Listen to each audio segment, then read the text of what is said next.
Welcome back into the Sports Source. This segment brought to you by Tennova Healthcare. And folks, I can tell you about Tennova's state-of-the-art equipment. I can tell you about their team of expert surgeons and doctors and nurses. But one thing that stood out to me while my father battled cancer recently was the fact that they worked hard to try and keep his spirits up, which when you're fighting cancer, that you can't find much more important than that. And he was impressed by, from the folks parking cars outside straight through to the people working with him, it was all upbeat, positive, how are you, we're a team. I love Tennova. I've told you that before, and I've got a lot of reasons to love Tennova. I hope you'll trust them as I do. Tennova Healthcare, Tennova.com. All right, welcome back in. We'll show you Chuck in a second. He's over at the YP board with a couple of quick questions. But what I want to get out here with the panel, I just want quick answers, just a quick segment. 3 of the worst new coordinator seasons in UT history have all happened since 2008. You had Dave Clawson's claw fence. You were part of that, weren't you? No, you were 2005. Sorry, that was your losing season, not 08.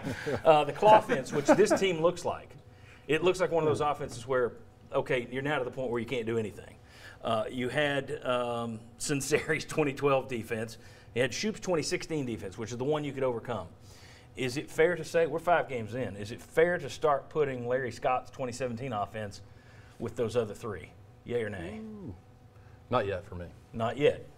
No, and I think the difference is not a major scheme change. Both of those were major schematic changes. Butch Jones has made it clear this is his offense. Larry Scott's just the guy running the show now. Okay, so no. No. I don't think we have a big enough sample size, but I'm leaning in that direction.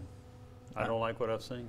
Yeah, I'm willing to say it's fair to start talking about it. So I'm going to say yes. Chuck, I'm going to say yes, it is fair to start talking that way. I'm not saying you put it there yet, but haven't you gone 6 quarters without a touchdown?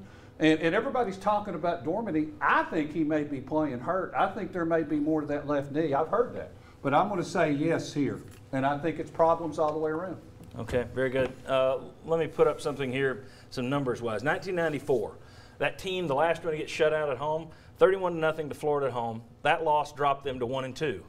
They won 7 of their last 9 games, won a Gator Bowl versus Virginia Tech, finished 8-4. And then you go back to 1981. Some of you will remember this. I remember as a kid. Tennessee opened the season losing at Georgia 44-0. They lost 43-7 at Southern Cal, 87-7 in your first 2 weeks. They were 0-2 to start. They won 8 of their last 10, won a bowl game against Wisconsin, finished 8-4. Anything here that suggests to you Tennessee has that kind of a turnaround as a possibility? No. Not at this point. I think when you look at the schedule out, there's a lot more losses than 4. Okay. I say no, and that's the troubling part, and that's why looking down the road, this is hard to see this turning around because the offense, like 2008, starting to look that bad that you don't know how they're going to recover. Sunshine Sterling. Of course, I think it's going to turn around. I'm just going to be honest. I just think they haven't played their best game yet. They got a lot to learn from yesterday. I think they got the best yet to come in the second half of the season. Jimmy.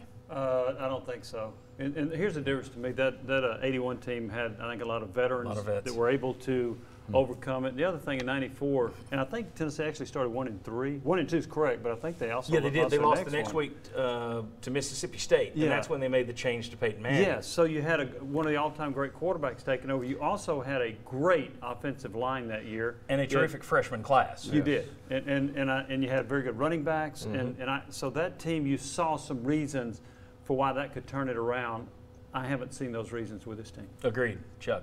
I've got no with a sad face. And my 2 points are, who are your leaders and who are your playmakers? And I don't think you have nearly enough in either category. Okay, very good. When we come back, we're going to put our 3 VFLs out here. Tennessee's an open date. If everything stays as is, and you're talking about this coaching staff, they've got some changes to make to fix that offense. Where do you start?